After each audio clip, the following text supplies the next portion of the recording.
Lunch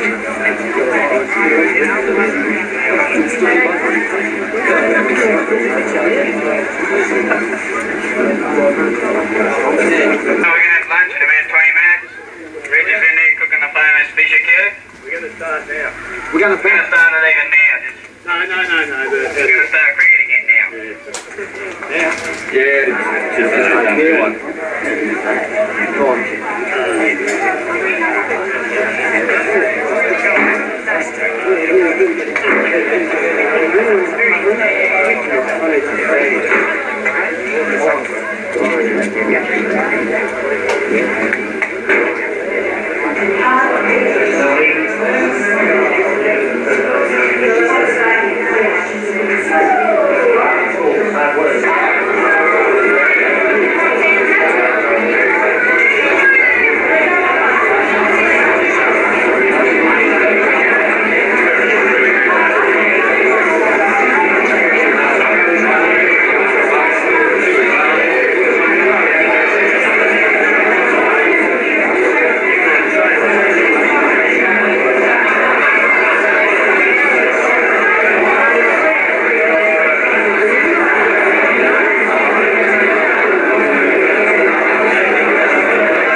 The shirts that you can see are hanging up here, the Centenary shirts.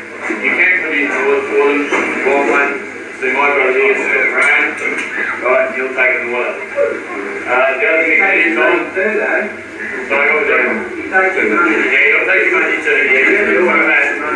And on Saturday, March 7th, we have an auction night. And we look.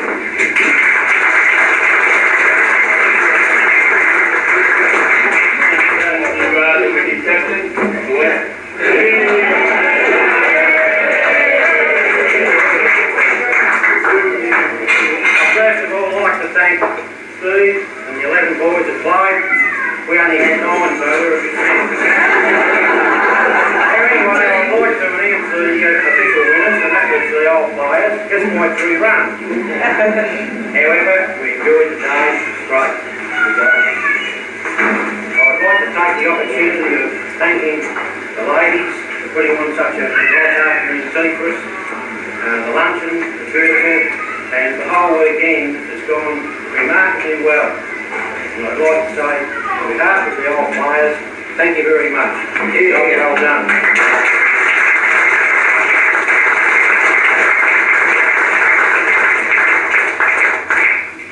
I now have pleasure in handing over to Ken Dobson, who is one of our lifesavers, and I'm sure that he could have been a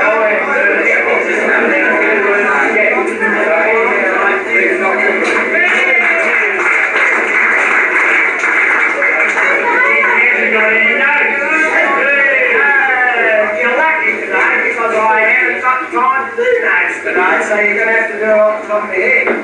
But first of all, thanks very much for the opportunity to speak to my old club. Probably this club was the place that I learned all my speaking ability on, because I've learned this so many times. That I was able to stand up to the cameras of So What and Burke's Backyard. But I would say that it's been a great time to be with the Kaya Cricket Club, and it's wonderful to get up here today and just say a few words. I know there's a few of you other blokes that know me don't like it, but you're going to have to suffer it. For the ones that haven't heard this before, well, you're going to have to suffer too. Because there are 4 fellows still alive from this flag here of 1938-39, and they are Ray Judd,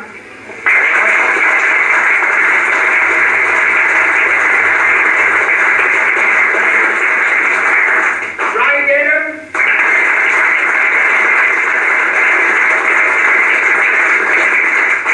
we also have 2 fellows here, Don Clarke's dad. Where's he? He's not here now, but he has been here today and yesterday. So Wes is up there in that photo too. And also, yesterday, George Slogan was down here today. And that was Peter Slogan, his son, was sort of boxing up the balls down there today, which is getting to do that because he minds people.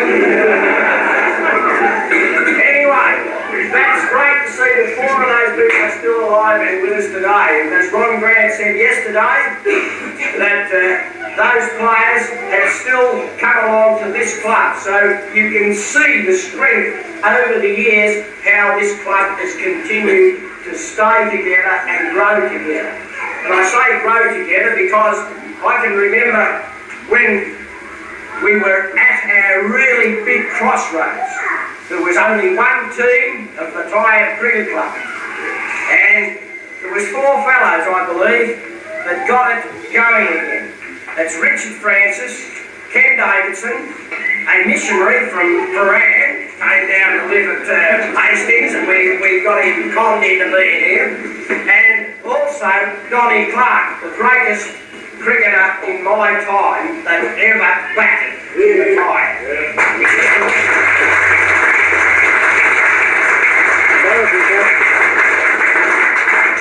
And the 4 of us got down one day and we said, now what are we going to do with the club? We can't let it continue on one team. We had Hastings whipping off all their young juniors, including my brother Joe, who played for them for some 40 years because we lost them down there in their juniors. We said, we'll have to start a junior side.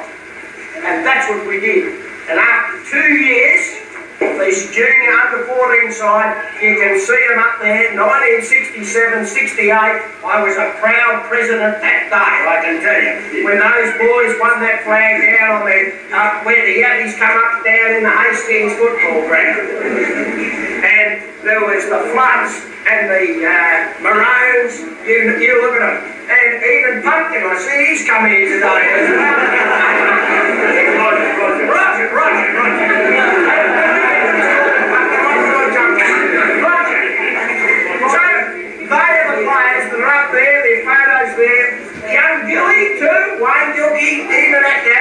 Because he couldn't get a bat in our oldie side today.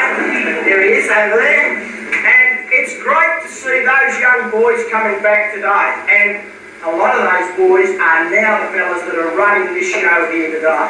And that's what makes us fellas very proud. To think that they have taken on the responsibility of running this club and keeping it going and presenting it, continuing on the way it is today. Well done. The other thing that I'd like to mention is Richard Francis. He was the fellow that was my secretary for quite a while, and he was the brains behind these bats. Now, this is Mick Anderson's bat. Was presented to him with this because he was the greatest stonewaller that ever took a bat in his hands. And that's the reason why he got the bat stuck, the ball stuck to the bat, whichever way you like to put it, because Richard reckons he made it stick on the end there so he couldn't get it away when he runs. There was another one, unfortunately he wasn't here today, and that was John Phillips. One night at the presentation line, he got presented with a ball. But it was a ball with a difference. What happened? He'd taken the centre out of the ball, stitched it all up with a bell inside. And when John Phillips pulled it out, the bell rang. And he said, what's this for? He said, that's so you can hear the ball coming. You couldn't see the bloody thing.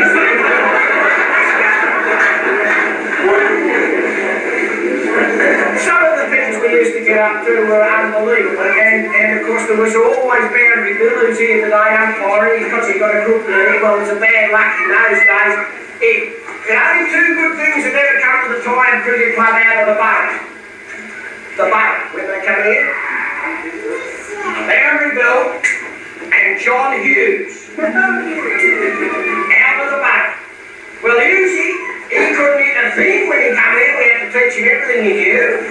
He's a good organiser at the annual New Year's Eve dances, though, by hell, he was a good organiser. He knew how to get the chooks and play the piano and do the high kicks when he dressed up as a woman. And Boundary Bill, he was the greatest thing we ever... Well, Boundary told us anyway. He was all right for the first season, but after that, all the him play because Bill only had one shot, and that was whoop, straight over mid-wicket. They put a man out there after that, he got caught every time. But it was great the way we played the game down in the little, I must mention the little pavilion. Yes. It was one of the places where nobody could hide. If you was a bloke that really wasn't in the club, in the clan, you had to be in it because you couldn't get away from it. And that brings me down to the greatest cricketer that I would say that I've ever seen. Well, forgotten. No. I shouldn't say the greatest cricketer I ever seen. It was the greatest thing that he ever did was to bring a cricketer to the club. Because Dick French used to field nowhere. The only place we could put him was down on the fine leg fence. And Dick would rush in and he'd say, come on Dick, come on, and he'd get in there and he'd really go for it. I tell you what, he used to get it so long as you kept talking to him. He couldn't bat, he couldn't do anything back. We were in desperate trouble when Dave and I and Donnie took over the treasurership. We didn't have much money. And you know what? The best thing Dick French did? He brought Constable Bob Kilner to the club. He was a great hitter and a great bowler, the old Bob Kilner, but I tell you what, he was a great drinker too.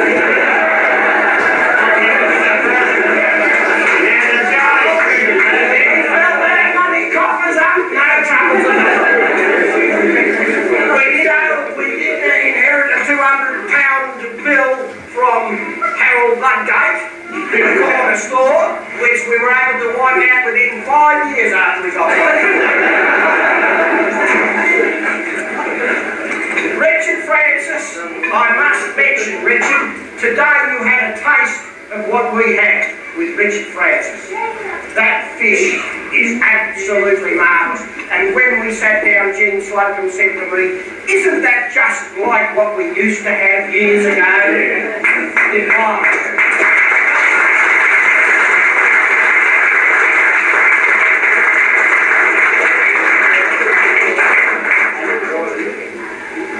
Well, ladies and gentlemen, I think I just about should shut up because some of the knocks up the back will be getting into me very shortly. But it is wonderful to see so many people here today. You always worry about when you shift from a little ground like we did up to here whether we'd ever get enough people to make it so it was cosy and nobody could get left out. Today, I can see nobody's left with anybody to talk to, and that's great. And that's the good thing about it, and I hope you young fellows take over from these young boys that took over from us in the future, and we can all come back here in another 100 years. They might like some science is going pretty well, and we might be able to celebrate another 100 years. But anyway, it's terrific, and thank you very much for all those people that organised this weekend. It's wonderful to see the club so well patronised and still going strong. Thank you all from the older players and everybody else concerned for a wonderful weekend.